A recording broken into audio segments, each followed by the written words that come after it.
I'm very happy that today at the SPAGAD lecture, Rebecca Woods will tell us about her research.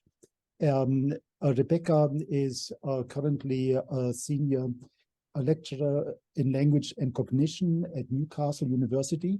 She got her PhD in 2016 at the University of York, and she's primarily interested in questions, embedded questions and non-embedded questions, and has done work on various aspects, including language acquisition of questions. And of course, this makes her very interesting for our SPAGAD project here.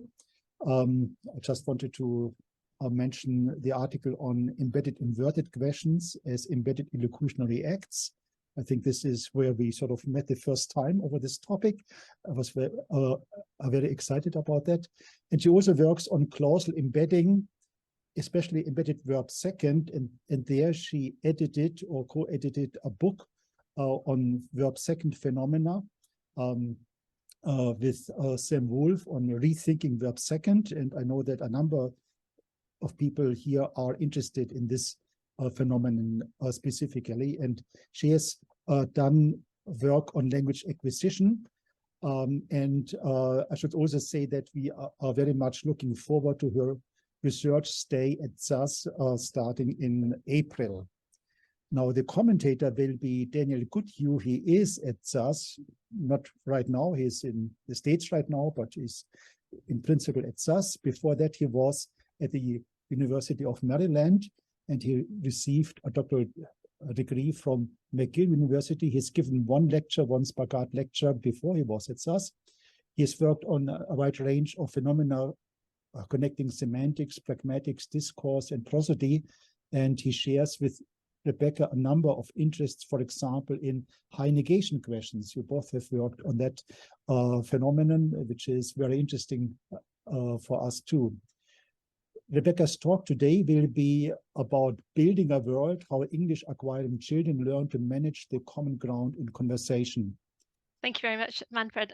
Yes, so as Manfred said, I'm going to talk about how children learn to manage the common ground, how they learn to build a world in interaction. I just want to give a shout out first to the people who I've been working on this topic with most closely.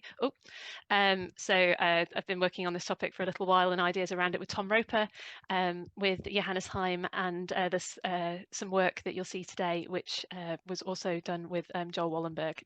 And thank you also to the transcribers for the corpus that we're building at the moment. So Kira, Lauren, and Lauren Gladwell, and Rachel as well. The roadmap for today will be that I'm going to first of all break down a leading model of interaction through linguistic activity. So I'm going to take the table model, which many of you will be familiar with, by Farkas and Bruce from 2010, which was updated last year by Donka Farkas, and really try to understand how what are the concepts that are involved in that model that children need to acquire in order to become adult-like, given that that model is supposed to model adult interaction. I'll then map out the cognitive and the linguistic concepts that form this model, and try to look a little bit more at how they relate to each other. Such that we can then develop something of an acquisition trajectory for these concepts, and map them onto existing acquisition and child development literature, what we already know about how children acquire these concepts, or the cognitive prerequisites for them. And then I'm going to detail just one stage of this proposed trajectory using a case study of children acquiring UK and US English. So to take the table model first, as I say, this may be familiar to many of you, but we'll just quickly run through it.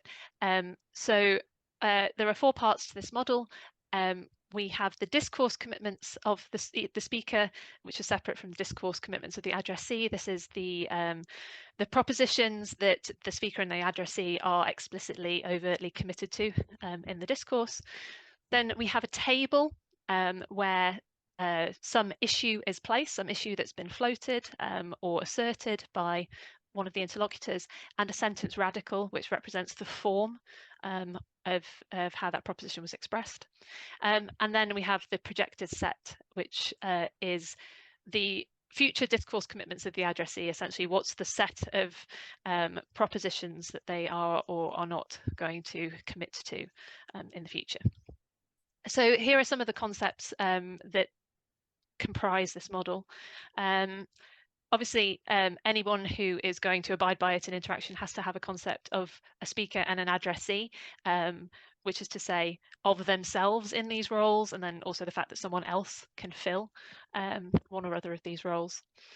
And crucial to the table model, and both Farkas and Bruce express this, is that speakers are assumed to be sincere in interactions. So children need to have a concept of sincerity and indeed an assumption of sincerity. They're also going to need a sense of what it means to be committed to a proposition overtly, and then they have to understand what can be done with commitments and where commitments go once they have been expressed. So to do that, they need to understand obviously the idea of them being out there in the discourse, sort of on the table, but also how do they move from the table? So a crucial part of this model is that ultimately you don't want anything on the table at all. You want to clear the table via the projected set. So they have to understand what it is to resolve an issue, and that means that the issue is to be included in all participants' discourse commitments. So they have to move towards this concept. This idea of all participants' discourse commitment leads us on to the idea of a Stalnakian common ground, which is so important in this model. And in Farkas 2022, she suggests that the common ground, if we want to conceptualize it in this model, is essentially all of the discourse commitments that are shared, all of the discourse commitments that have been shared within the discourse, but also background assumptions, and that these are ordered by salience. I'm not going to talk about salience today, but background assumptions, again, are a concept that children are going to have to acquire. The idea that there are ideas that have been shared before that are relevant now, and that I need to assume to be the case in this particular discourse. Another key idea, and this is actually an idea from Donker Farkas's PhD student, Benjamin Marichley, is that projected sets have to be informative. So they must change the common ground. And this is important, obviously, for children realizing that anything that they do, if they want it to be part of a coherent discourse, has to actually move the discourse on in some way. And then we return to the top part of the screen to think about sentence radicals. So essentially, children have to be able to recognize syntactic representations and then what can be done with those. And Donker Farkas thinks of these as conventional discourse effects. So there are specific sentence forms which determine a basic type of projected set, and marked forms which trigger weakening or overriding of basic effects. So in addition to being able to recognize specific syntactic structures, they then have to recognize those which are in some way basic or canonical is another term that's often used, of course, and those which are marked and which trigger special kinds of effects on the discourse.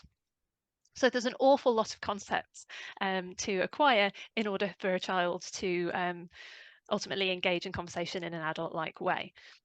And there are particular relationships that we can start to pull out between these things.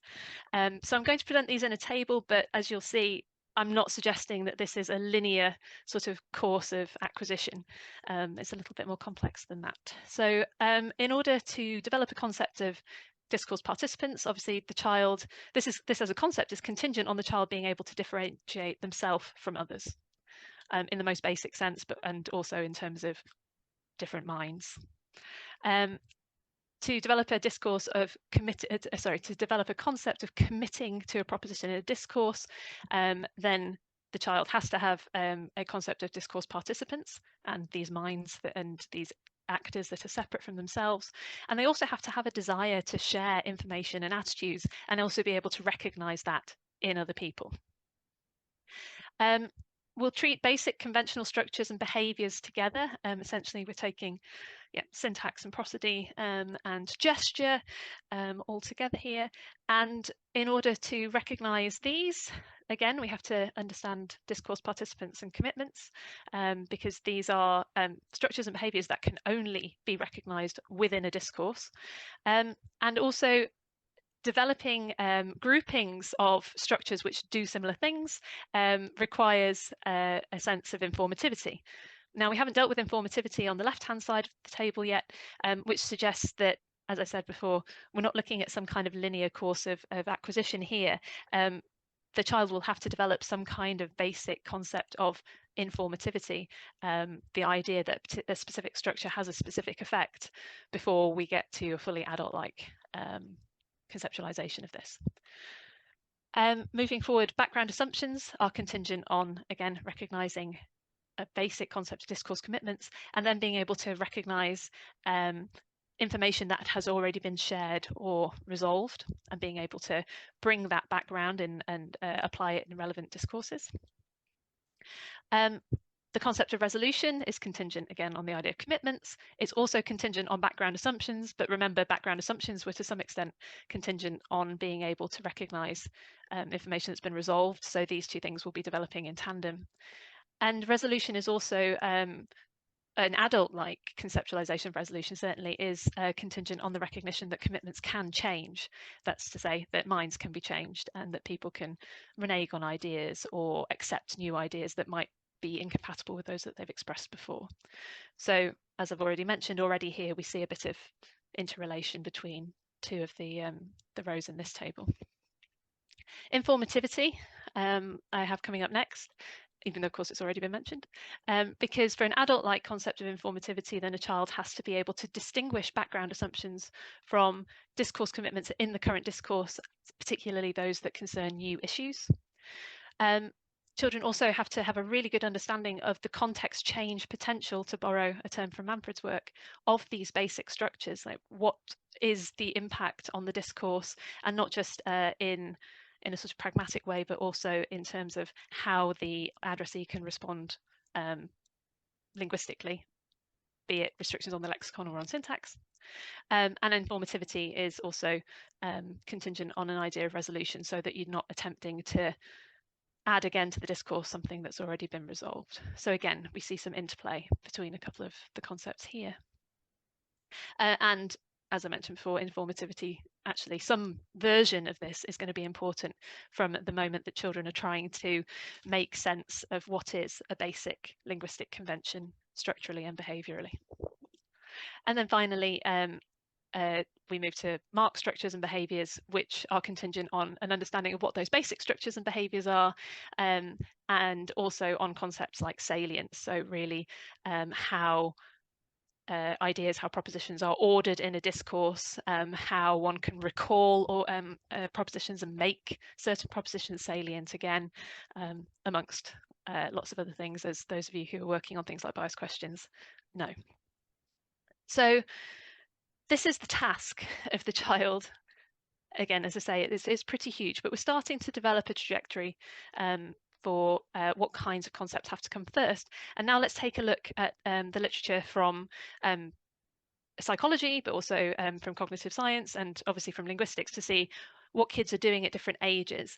And we'll see that the table I've just presented to you is, it's not sort of sui generis, it is to some extent based on what has come before.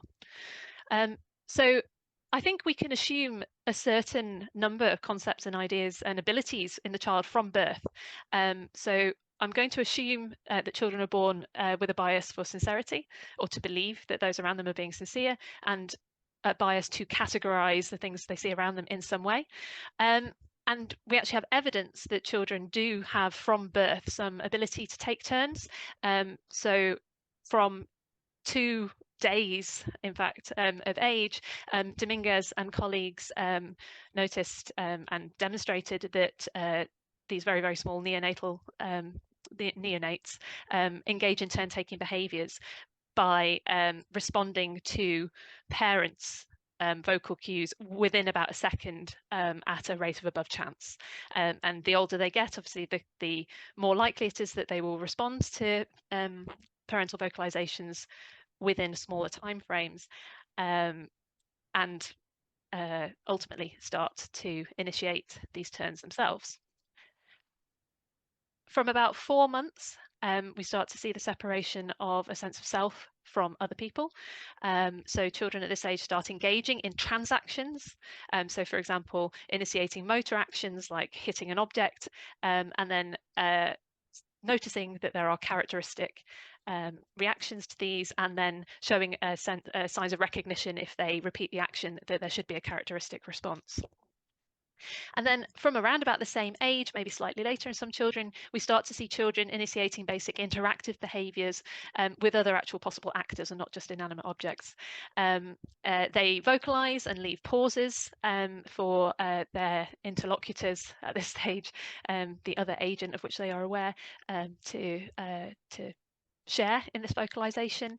And they also generally demonstrate many more interactive behaviours that demonstrate sharing experiences with caregivers. And again, this idea of initiating a particular kind of call and response, essentially, whether that is verbally or just behaviourally. When we get to 8 months, we start to see early linguistic categories emerging. So I get to cite one of my favourite studies, which I rarely do because it's a phonology study and I am not a phonologist. But at the age of around 6 months, we start to see phonemic categories developing. That's work by Worker and Tees from 1984.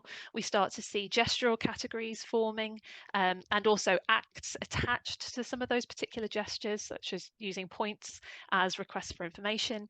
And then slightly further down the line, we start to see parts of speech emerging, or functional categories.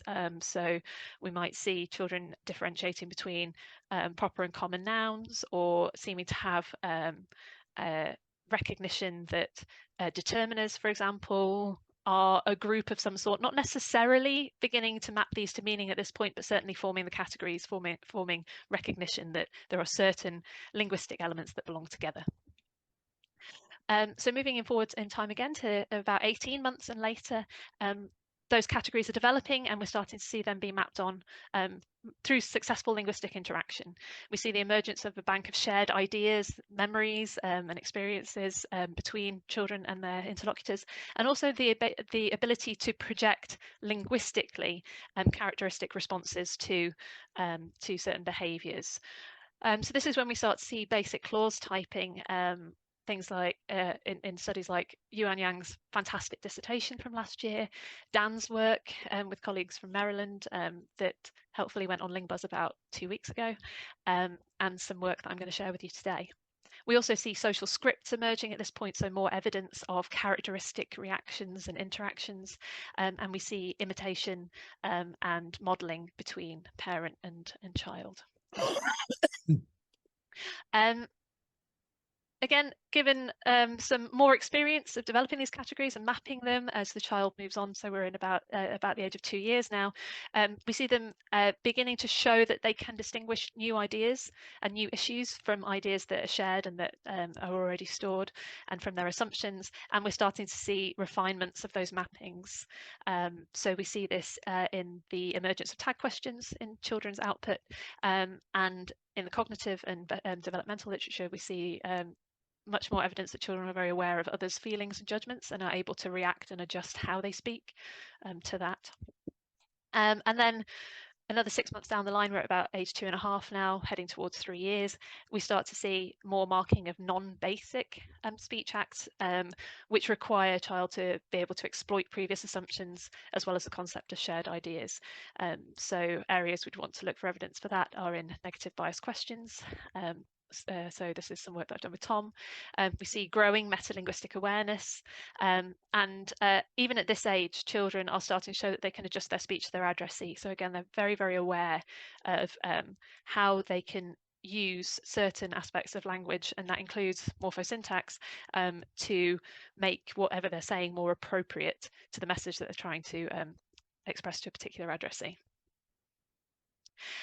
What we're going to focus on today, though, in the time remaining, is this this stage from about 18 months where children are first developing those categories and mapping them onto, so essentially here by categories I'm talking about speech, clause types, and mapping them onto particular speech acts. That's to say, demonstrating that they are able at this point to project the sets that are required in that table model of Farkas and Bruce. I'm so sorry that my slides keep wanting to jump slightly ahead of me, and hopefully I will keep ahead of them. So let's head on to a case study where we're going to look at clause typing, and actually more specifically when clause typing goes non-adult. I'm not going to say wrong, when it is non-adult. So just to recap the adult system, and remember that I'm only talking about English in this particular talk. The adult system, when we look at an utterance like "it was enough" and we've got copula B, this is what we'd refer to as a declarative clause type, and they are typically canonically used for assertions. But invert that copula and move it ahead of the subject. So we've got auxiliary subject order, and we have an interrogative clause type, which are typically used for questions. Okay, now the long-standing claim in the acquisition literature is that children identify subject auxiliary order as canonical from their earliest multi-word utterances, and indeed in the literature it's really hard to find examples where children aren't effectively doing this from their earliest use of auxiliaries. So subject auxiliary order is used for declaratives for statements, and auxiliary subject order is used for interrogatives and for questions pretty much as soon as children start using auxiliaries. Okay, the production of sentence medial auxiliaries, so this, what I'll call this S-aux order, precedes sentence initial auxiliaries in most cases. And again, these are based on observations, primarily corpus data, but also experiments from the 60s and 70s. And that's independent of the input frequency of each of these two structures. That said, parental input in general tends to contain more subject auxiliary orders than auxiliary subject orders, as noticed by Alyssa Newport and colleagues in 1977. Auxiliary subject order in the input, so in polar questions, correlates with the speed of acquisition of sentence medial auxiliaries, however, around the age of 2. This is a really interesting finding, and Lila Gleitman and colleagues didn't really know how to explain it, to be honest. But children who heard more polar questions also used more sentence medial auxiliaries, so essentially more adult-like sentences with auxiliaries from an earlier age. There was no effect of auxiliaries around 18 months. It was really around 2 years that this effect emerged. So in Gleitman and colleagues' words, children appear to attend to and exploit auxiliaries from around 24 months of age. They also argue that children are biased towards seeking a canonical form. So in English, they're biased towards trying to form declaratives.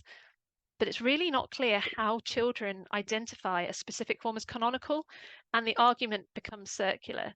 And this is a sort of circular argument that we still find in the literature coming into the century.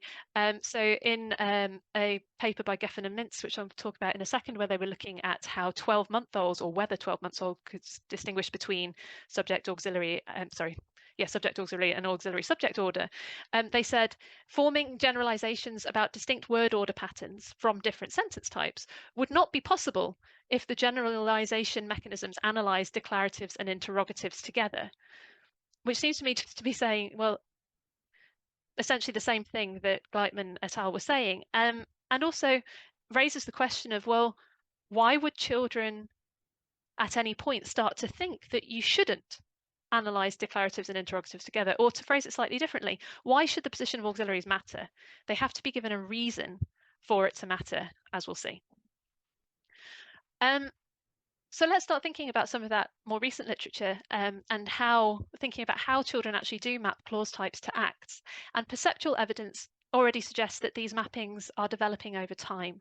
So the Geffen and Mintz paper I just mentioned used a head-turn preference procedure to demonstrate that at 12 months old, children do distinguish between auxiliary subject and subject auxiliary orders formally. Not necessarily that they map a meaning to this distinction, but they can recognize that the orders differ.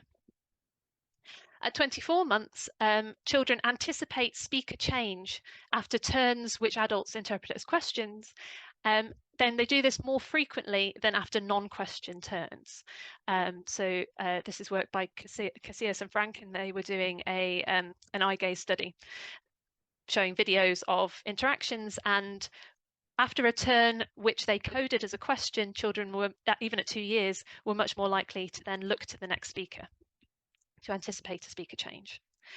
And then Dan's work that I mentioned earlier used a preferential looking paradigm to demonstrate that children look preferentially to knowledgeable interlocutors at even earlier at 18 months.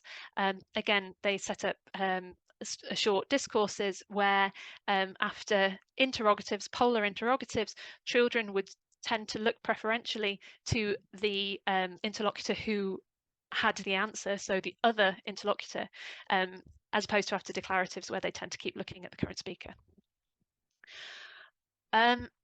We've also got computational evidence that links syntax and pragmatics in input and suggests that children should be able to map declaratives to assertions and interrogatives to questions.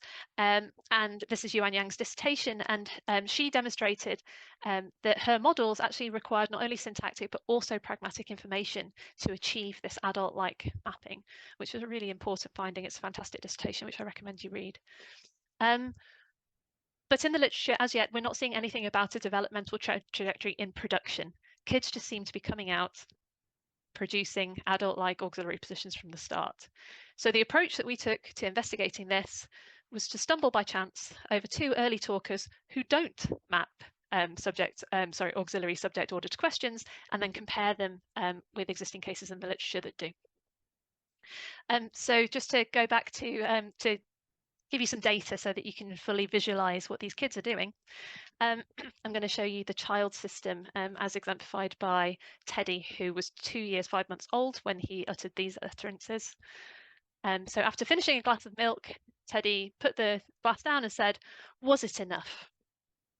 So here he's using auxiliary initial order for an assertion. It was quite clear that this was not a request for more milk or less milk somehow. However, in the same age, he's using that same copula B medially, saying things like, "My jumper is wet." So that's an auxiliary medial assertion. But he is also capable of putting auxiliaries initially, like, "Has it gone your tummy?" meaning, "Has it gone in your tummy?" To produce question acts.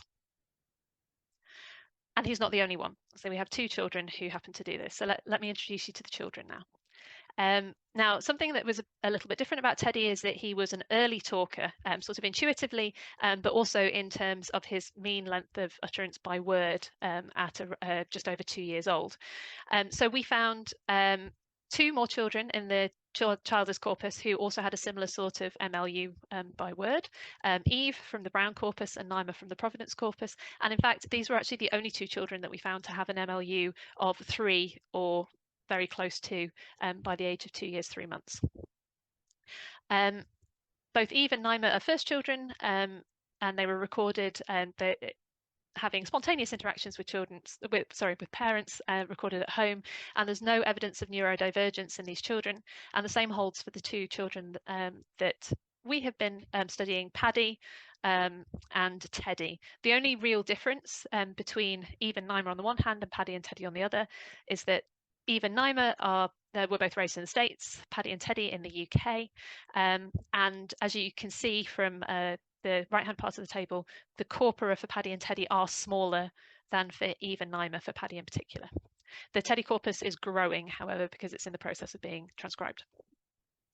Okay, so to give you a little bit more of an overview about the output of the children,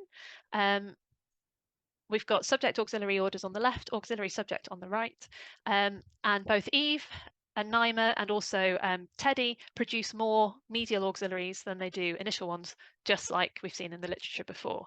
But Paddy is our outlier because he produces virtually no medial auxiliaries, just 2 of them. The vast majority of his auxiliaries are produced initially. And then let's have a little look at the input for the children and how it differs. Both Eve and Teddy hear slightly more initial auxiliaries than they do medial ones. Naima hears slightly more medial ones than she does initial ones. But again, Paddy is an outlier because he hears 3 times as many initial auxiliaries as he does medial ones. And Teddy is a bit of an outlier too, because even if he hears roughly a very similar sort of amount of auxiliaries in both positions, he hears an awful lot of them. So just more of his utterances overall seem to, or more of utterances in his input seem to contain an auxiliary. Okay, so Paddy's an outlier in both senses. Teddy's a bit of an outlier in terms of just how many auxiliaries he's hearing. Okay, let's have another look at their output from a different point of view. If we look at Eve and Naima, we didn't find any utterances in their corpora, and as you can see, we looked at a lot of them, where subject auxiliary orders were used for anything other than assertions. Oh, sorry. And all of their auxiliary initial utterances were used to perform what we could guess were question acts. Okay. As you might imagine, Paddy and Teddy are going to show us something different. Paddy, given that he only really used medial auxiliaries, used them for both assertions and for questions. And Teddy was a little different in that he used medial auxiliaries for assertions, but he used initial ones for both assertions and for questions.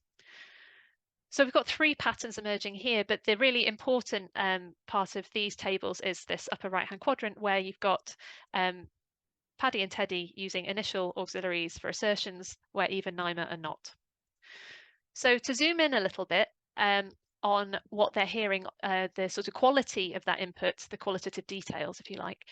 Eve and Naima hear 13 types of auxiliary, and by type here, I mean essentially like lemmas, have, do, can, must, and so on. I'm so sorry about the flicking. Eve uses 10 different auxiliaries. She uses all of them medially, and she uses the majority, 8 of them initially. Naima uses 12 types, 11 of them initially, and all of them medially. So again, what they're doing is very similar to what they're hearing.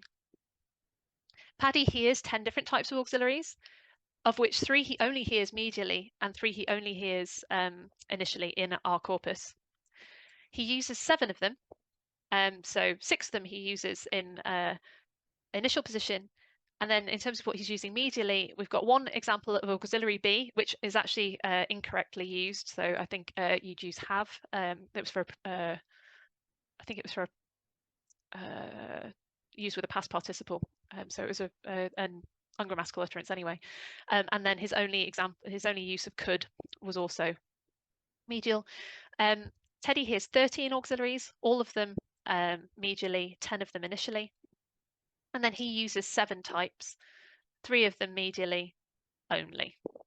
Okay, so Teddy and Paddy are doing something slightly different to what Eve and Naima are doing, in that what they're doing looks quite different from what they're hearing, which is what we would expect, and it's also what the numbers have shown us so far. So here are the 3 patterns that we can see. Eve and Naima essentially have an adult-like system where they have 2 rules. If you have a medial auxiliary, it's an assertion, and an initial one is a question. And this isn't linked to specific auxiliaries, it's not lexically specific. With Paddy, we have a near exclusive auxiliary initial rule, and the auxiliary position crucially doesn't map to speech acts at all. It's possible that he has a couple of lexically specified rules for medial auxiliaries. And then with Teddy, we have 2 rules again, but they're different from even Naima's. So aux s, sorry, I've just got to minimize that so I can see that. The initial auxiliary seems linked to specific auxiliaries. And the medial auxiliary could, the medial auxiliary rule, could specialize to assertions, but it doesn't. So it's not used everywhere, and it's not used just for assertions. Our structure's partially mapped to speech acts. So we've got medial auxiliaries for assertions and initial auxiliaries for both assertions and questions. Okay, so at this point, you might be wondering what Teddy and Paddy sound like when they're actually producing these utterances. So here are some thoughts on prosody, and I'm going to present you with some diary data really to make as much sense of it as possible. So in the context of putting his mum's slippers on her feet, Teddy said, "Can I put mummy's slippers on?" So he was kind of narrating what he was doing, again, not asking to do it or requesting to do it, and he uses can initially. But that same auxiliary he does use medially at the same age. And he says, "Gates closed, we can't get out." So you could arguably it's sort of a bit of an exclamation. It was definitely a whinge, where he's got a medial auxiliary and he's essentially asserting as well. we've got both orders being used for assertion. This is a cool example where we actually get the both rules in the same utterance to show that he really does seem to have two rules happening at the same time. So he said, a bee, I can see a bee, and then the bee disappeared. Can't I see the bee? So he uses a medial auxiliary initially and an initial one following that for two assertions about the same or a continuing event. He does use can for questions and does so initially. So I made a sandwich. Can you eat it? Is an utterance from the same kind of time. So what this demonstrates is that he can do prosody, and he seems to do it in a fairly adult-like way. The question is, if he can do it, he can perceive it. Why doesn't he use this as a cue to tell him that, oh, actually, maybe initial auxiliaries are only for questions? So this tells us something about potentially a much smaller role for prosody in acquisition, because it doesn't seem to be affecting Teddy here in his perception and his mapping to speech acts. So let's have a look then at pragmatics, because we've talked a little bit about questions and assertions, but let's get a bit more specific. How is Teddy's dad using these different structures? I say Teddy's dad because Teddy's dad is the primary caregiver in the corpus. So taking subject auxiliary structures first, and I should say in terms of how we did this is preliminary work. I am the coder here. I'm currently the only coder, and I didn't determine any speech act categories beforehand. Instead, I just went through every single example that we had and used the transcript, the recording, and also privileged access to Teddy's dad, because if you haven't guessed by now, Teddy is my child, to check what dad was trying to do in his utterances to Teddy. So the subject auxiliary, the auxiliary medial utterances in Teddy's input were primarily used to assert some state of affairs or some action was going on. Just to note, there were 128 non-interactive cases. This is cases where auxiliaries appeared while Dad was reading a book, and because they weren't interactive, I've excluded them from the table, but that's why the figure for assertion is a little bit lower. I did exclude completely from these calculations embedded clauses, because we just can't quite be sure what's going on with those act-wise. So subject auxiliary orders are overwhelmingly used for assertion in interactive speech. Taking full clauses where with auxiliary initial order, you can see it's much more varied in how they're used. So about 26% of these structures were used for information-seeking questions, polar questions, but almost the same number were used to essentially suggest a next action or route to take. So these typically had modal auxiliaries or do as the auxiliary, and they include utterances like, shall we go downstairs? Shall we go downstairs? Around about 20% of these clauses were also used for narration purposes. So this is when Teddy would say something, and then Dad would kind of repeat it back to him, but in an interrogative form. So something like Teddy would say, "It's on fire," and then Dad would say, "Is it on fire? Oh, let's get some water then." So these narrations were very much dependent on what the child Teddy had said before, and they tended not to require a response from Teddy. There was no pause. They tended to be in the middle of a turn, actually. And would be followed up immediately by another turn by Dad. Compare this with tags, which actually were quite strongly in about 40% of cases used to assert something. So again, these are tags where there was no pause. They were often turn medial, and they seemed to be attached to something of which Dad was very sure. Tags were also used for narration, and then they were also used for things like request for confirmation, or what are called requests to engage, taking inspiration from recent Asher's work on question tags. Okay, so we see some overlap, but very little really between auxiliary medial and initial uses. Both are used for suggestions, but it's far more frequent to see initial auxiliaries used for suggestions. Both are used for commands and requests as well. And then if we look at overlap between subject, auxiliary, and tags, we see both assertion and agreement cropping up in there. So there's quite a bit more overlap between those. And then between auxiliary initial clauses and tags, we see both are used for narration at maybe similar sorts of rates. But that's the only overlap between auxiliary initial clauses and auxiliary initial tags. We've also done this coding for Paddy, where we do have a little less data. And we've, not least because actually Paddy's, his main caregiver is his mother, she uses a lot fewer medial auxiliaries, but those that she does use, she almost always uses for assertions.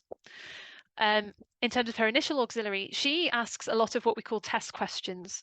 So these are questions where she clearly already knew the answer and would be asking something relating to a picture book, for example, saying, is the cat red? Or is it and then leave space for Paddy to fill in the relevant lexical item. She was a very, very heavy user of test questions, but we also see suggestion questions there, also often marked with shall. And then we see a certain amount of information questions, but far fewer than we see test questions. Tag-wise, we see assertions more than tests, but we've got a very small number of tags. Teddy's dad was also quite a prolific tag question user, certainly relative to Paddy's mum and also relative to even Naima's parents, we think.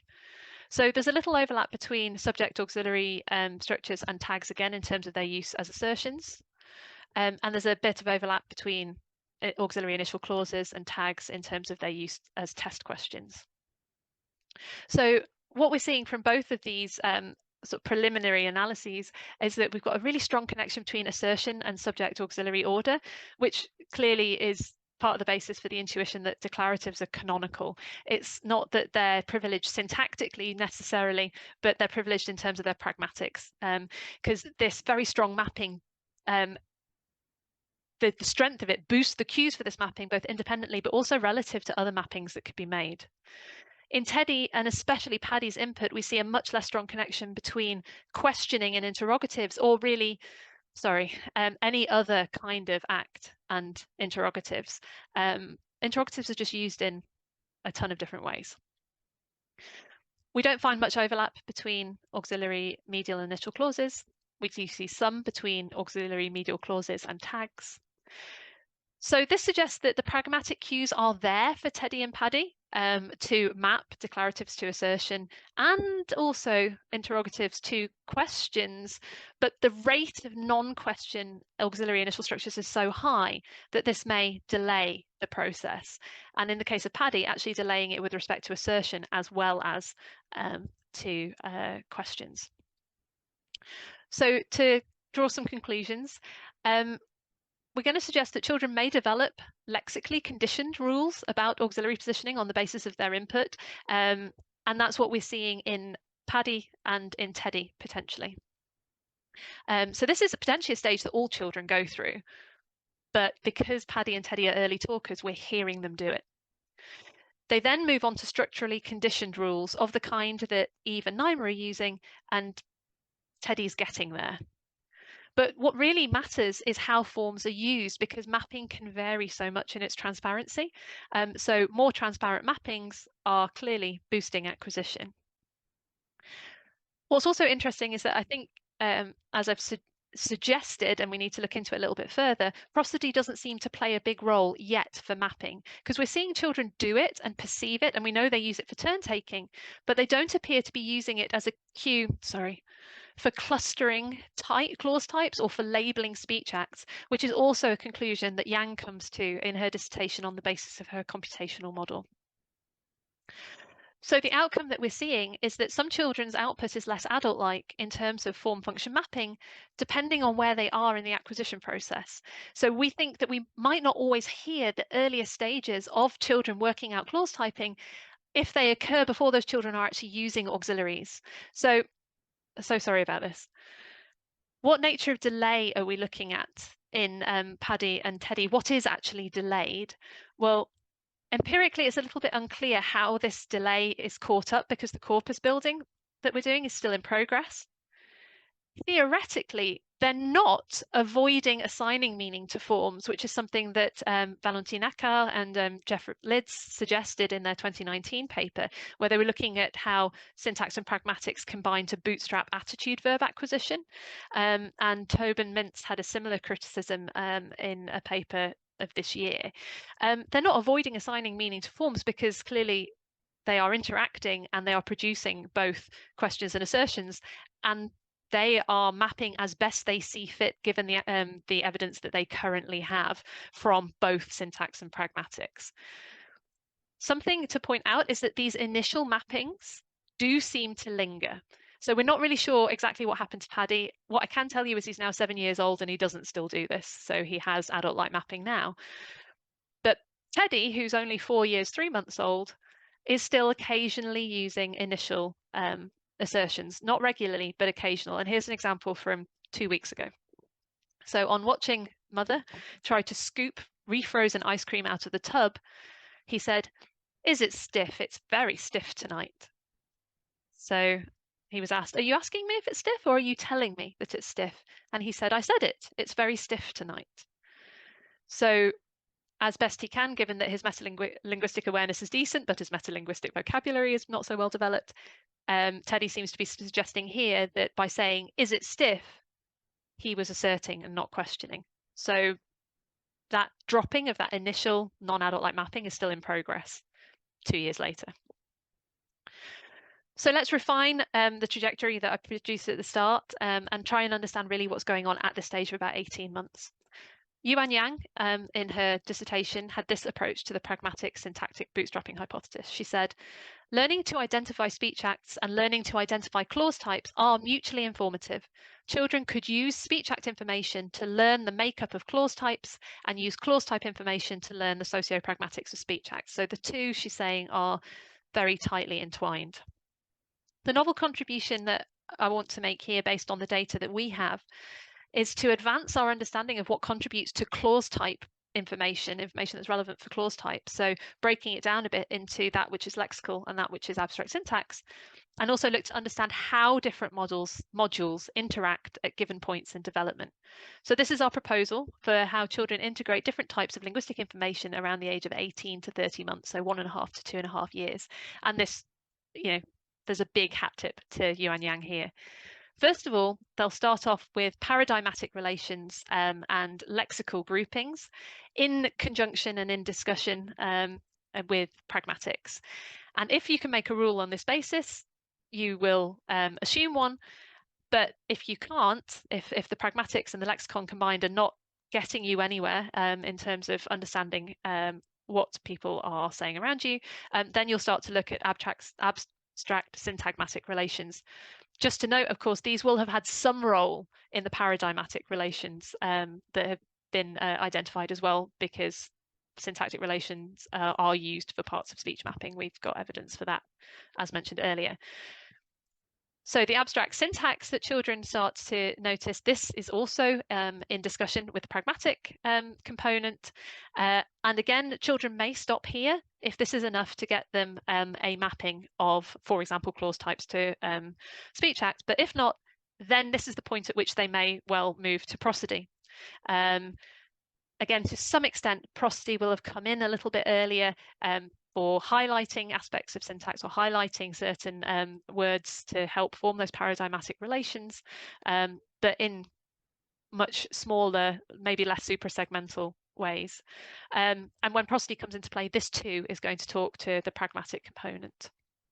And this is what we think is going on, as I say, at the age of around 18 to 30 months. If we want to map this onto the data that we've been looking at today, this is the stage that Eva and Naima are at, and it's suiting them quite well, and it's got them to an adult-like setting. Oops. Paddy is stuck at this first stage where he's using the lexicon to try and work out what's going on, and Teddy is somewhere in between the two stages at the top here. So to loop back around to my question of how children learn to manage the common ground, first of all, it's really important to just hammer home again the importance of pragmatics, because clause type clustering is not self-evident and it's not based solely on inputs frequency of strings, and it's so important to creating those sentence radicals that we saw in the model. Transparent mapping of strings to acts is what facilitates this clustering of constructions into clause types and then further mappings. What's really crucial is that children don't use all of the information that is available to them all of the time to cluster structures and map them to meaning. So we've shown through Teddy's behaviour, but it's also apparent in the literature that we know that children can use prosody to differentiate structures much earlier, even as young as 7 months, but they're not using this for the purposes of mapping clause type to speech acts at this point. They seem to start out with using paradigmatic information, then moving on to syntagmatic information, and then prosody, and relying on the information they have in this order, with some leaking forwards, obviously, of syntax and prosody, but continual integration of socio-pragmatic information along the way. So the next step for us is to think about what types of pragmatic information and when those are available and used by the child. Yang makes some first steps into trying to understand this by looking at pauses after turns, and also looking at eye gaze, and she finds that you have longer pauses and longer eye gaze after questions. So how do 18 to 13-month-old children build a world? By mapping specific linguistic information onto interactive acts, just as the model suggests. But maybe the table model does require a little bit more information on form than just a sentence radical. Maybe prosodic information is useful, maybe not in English, but maybe in other languages where prosody might be the only disambiguating feature. For example, we haven't talked about any languages other than English there. Yuan Yang does talk about Mandarin. Again, highly recommend her dissertation. But lexical and syntactic and pragmatic information all come into play along with some prosodic information in this mapping process. What's important to really hammer home again as well, though, is that despite a good awareness of their interlocutor, children don't imitate them. They really do generate and test their own meaningful forms and form meaning mapping. So they differ from their interlocutors in terms of syntax if they're children like Paddy and Teddy, but also in terms of the acts that they use. And maybe this seems like an intuitive thing to say, but I think now we've got some more evidence behind it, that while caregivers are testing and suggesting and they're asserting, those were the 3 principal acts of Teddy and Paddy's parents, 18 to 13-month-olds are predominantly asserting. Thank you very much for your time today. Thank you, Rebecca, for this excellent overview and very contentful presentation. So now we have Dan for a comment. Thank you very much, Becky, for a really nice, interesting, clear talk. I think it's, as you know, I think it's a fascinating subject, and I think you're doing interesting work here that obviously dovetails with things that I've been up to, and I've been up to with other colleagues at the University of Maryland in particular. As you mentioned, so let me, sorry, I'm just trying to make sure I can see things here. Okay.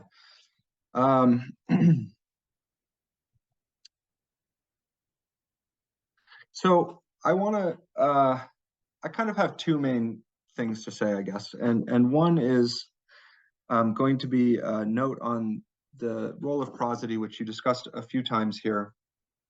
And you also pointed out some of the things that Yuan Yang has to say about this in her dissertation. And so I just want to sort of touch on this point, and then I'll also then sort of have a comment question about the case study that you discussed in the second half of the talk. So about prosody. So yeah, and just a little bit of background. I think most people know, like, I was at the University of Maryland for a while. I worked with Yuan Yang, who recently got her PhD there. And I also served on the dissertation defense committee. And one of my main roles in that defense committee was to sort of gently suggest that her results in terms of prosody and its role in acquisition were maybe greater than she was giving credit for in the defense draft of her thesis. And she did ultimately I think that those comments are reflected in the final version of the dissertation, but just sort of briefly, and so it's maybe not as clear as it could be. So let me walk through a little bit of what Yuan did and what she had to say about prosody.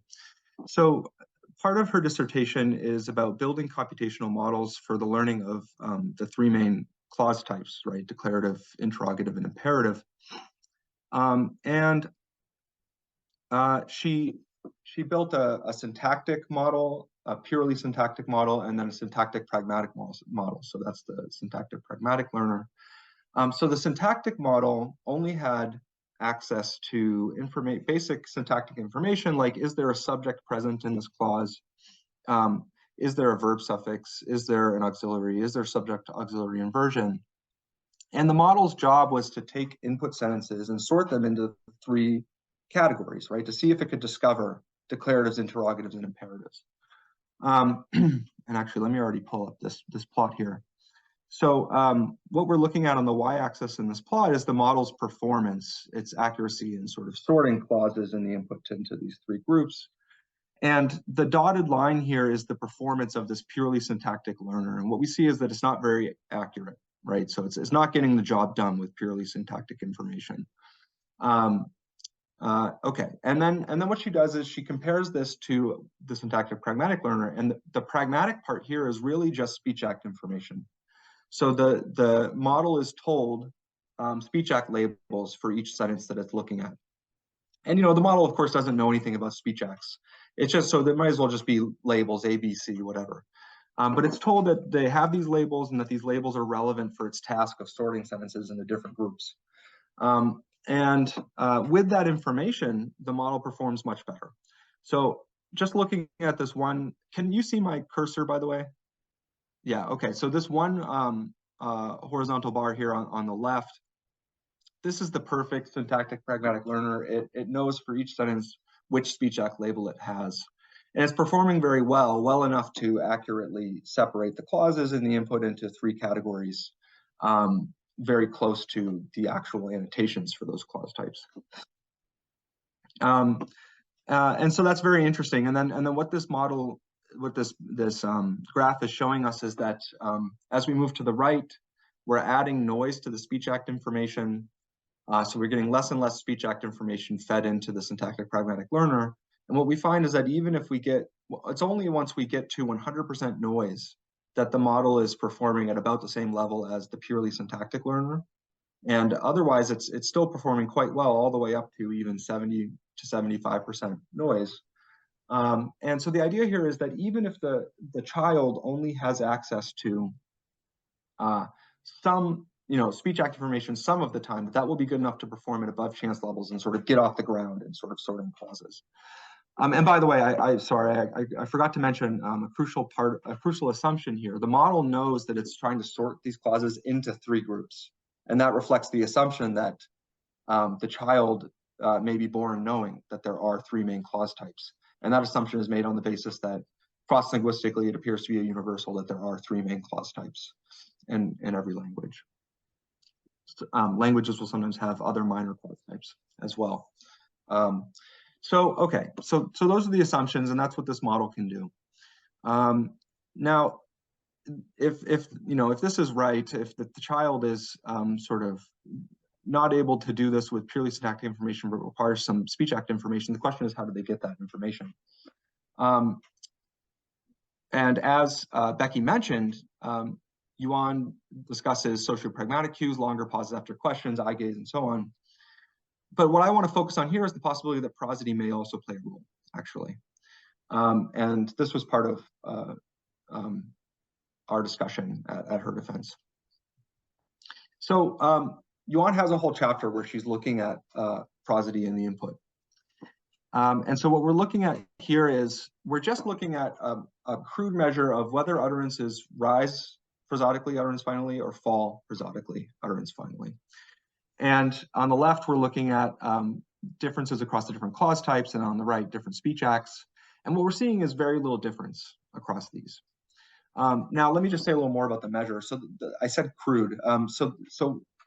This data represents thousands of sentences And Yuan did not have access to a research assistant or time to hand code large chunks of data. So what she did was she trained a program to find the last pitch maximum or pitch minimum and compare it to the final boundary tone of the prosodic contour. And then from there, you can figure out, are we seeing a rise between those 2 points or a fall between those 2 points? And that's the categorization. Now, this is a very noisy categorization. She went and hand annotated 100 examples and found that it was only about 50% accurate. So it's very noisy. It's certainly collapsing differences that shouldn't be collapsed. But the point is, at least with this first approximation across a lot of data, we're not seeing a difference here. But interestingly, if you then split interrogatives by polar and WH, what you see is you do get a difference. And a significant difference, where polar interrogatives have more utterance final rises than declaratives or WH interrogatives. And as I said, this is a noisy measure, so we could expect this difference to be even larger in the actual data. So there's some kind of signal here once you're focused in on polar interrogatives versus other kinds of utterances. And as Becky reported, what Young says is when she adds prosody to her model, these models that are simulating a learner, it has no effect, none whatsoever. But as Yuan points out, the models don't differentiate polar interrogatives from WH interrogatives. And she says, maybe prosody could have an effect in models that do differentiate the two different kinds of clauses. And then what I want to add to that is, and she also says this briefly in her dissertation, is, and I should also say, I think the same basic idea is suggested by Geffen and Mintz 2017. So this third bullet point, it's a very English-specific bullet point, but I'll zoom out and say that I think this can be applied cross-linguistically. So the point is that the final rise could serve as a cue to just polar questionhood. And then from there, a child could recognize, okay, well, polar questions, they also seem to have this other syntactic thing going on, subject auxiliary inversion. And so if I extrapolate from that, then I can look at WH interrogatives, which may not rise utterance finally, but which also have the subject auxiliary inversion, and also group those as the interrogative clause types. This might be a story for how final rises could play a role, just one step along the way towards sort of building the interrogative clause type category.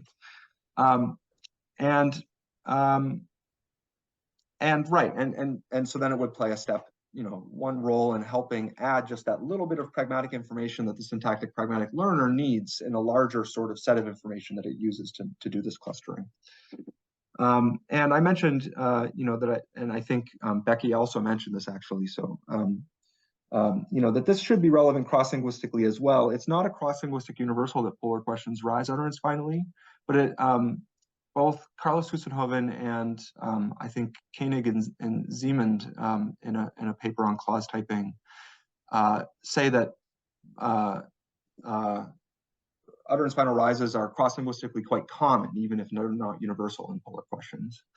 And so this could be something that the child is biased to look for potentially when trying to identify polar interrogatives in particular. Okay, and so yeah, I'm sort of the point I want to make here is I think that in figuring out how to build this acquisition theory, it's not obvious to me that we should discount prosody just yet. It seems like it could still play some role, and I kind of want to just try to make the pitch that we should keep it on the table.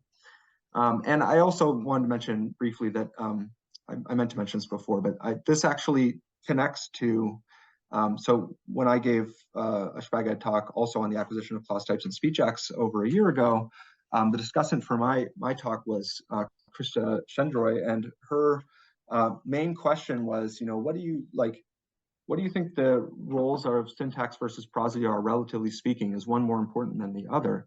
And I think at the time I said something like, in the future, our experiments are going to try to tease these apart, and we still haven't gotten to running those experiments, but we do still have that plan. But that said, I think I shouldn't have taken the bait. I mean, I think the answer probably is both, right? It's not a either or question. Along with this, socio-pragmatic cues, for example, to different speech acts.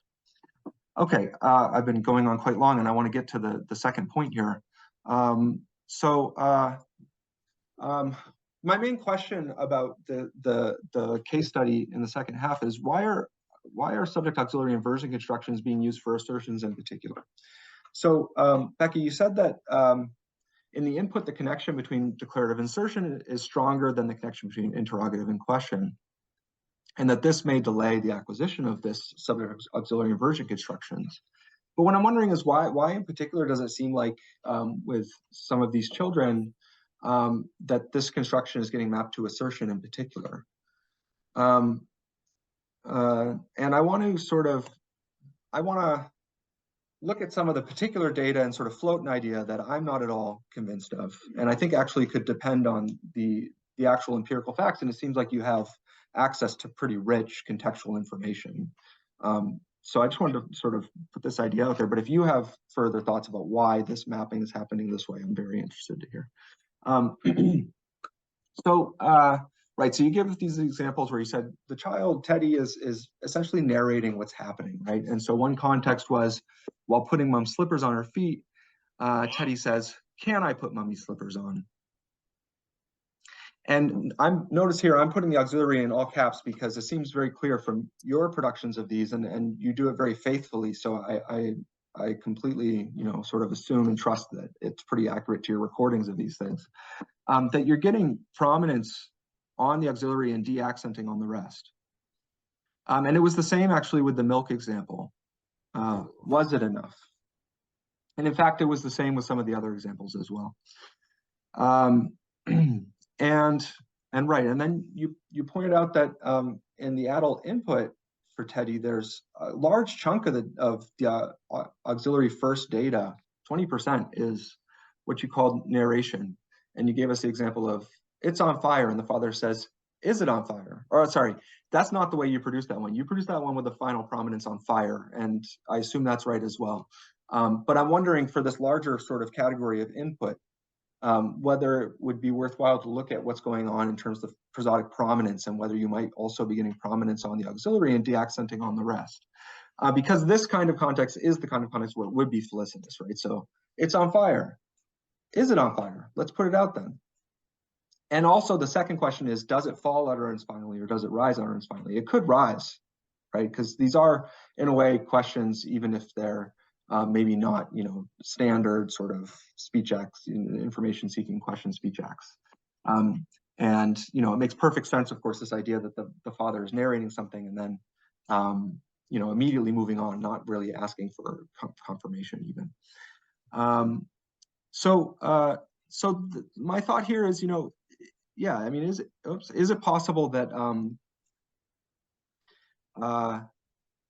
yeah, maybe the child is sort of learning, okay, there's a special form for reasserting things, and that form is auxiliary first, maybe even prominence on the auxiliary and de-accenting on the rest.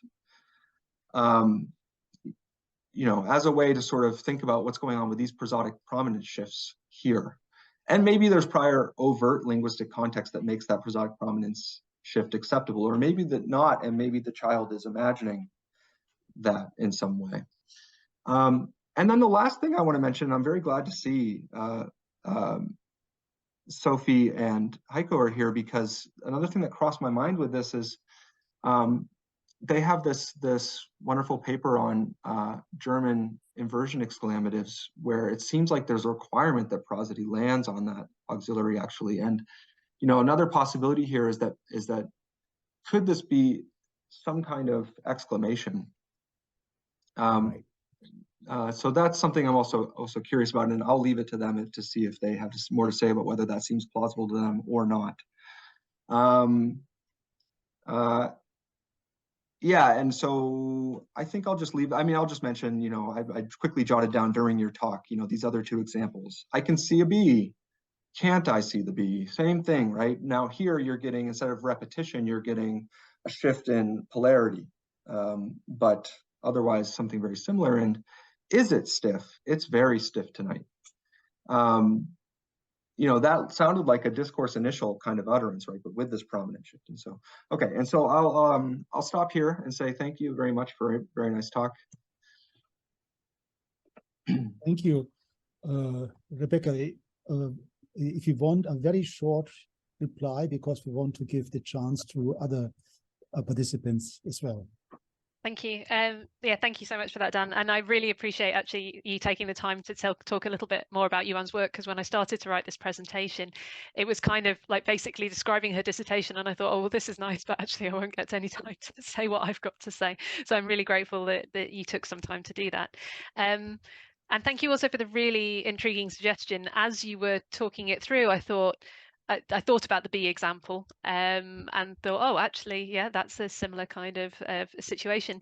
And the other thing it made me think of, which is not in Teddy's input, but there is a form of emphatic negative asserting in British English, which involves inversion, and that's actually what brings about the negation, and it tends to be a kind of a negative restatement of that which has preceded it. So James Griffiths, oh no, he's just left. He probably has lots of very good examples. The thing is, they tend to involve taboo words, which is why you're not finding them in children's speech. But it's things like someone might say, "Oh, are you going to the party tonight?" And someone might say, "Am I hell going to that party?" So this kind of inversion, prominence on the auxiliary, and a kind of reassertion, exclamative feeling is something that does exist in British English, certainly, as well.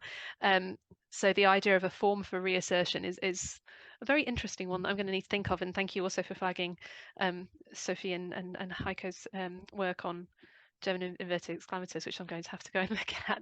I am actually working with Sophie on a project on biased questions as well, so but that didn't manage to make it into the talk. Yeah, essentially, thank you very much for the suggestions. I'm going to have to go away and have a real think about that and compare the auxiliary medial assertions with the auxiliary initial ones and see how they differ contextually and prosodically. Thank you. Yeah, thank you very much.